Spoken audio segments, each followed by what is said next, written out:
Hello everyone and welcome back. In today's video, we are going to learn how to unlike all your videos on TikTok. Open the TikTok app. Now go to your profile. Tap on the three lines at the top right. Now go to settings and privacy. Now you would have to report this to TikTok. Tap on report a problem. Now scroll down and select follow, likes and comments.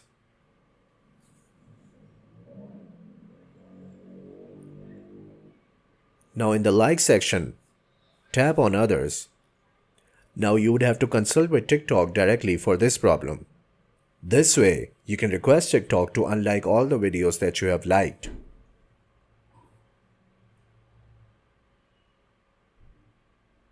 Now write in detail and request to unlike all the videos.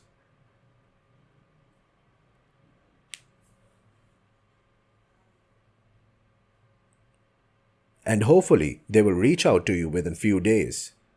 Was this information helpful? If yes, then don't forget to subscribe. See you next time.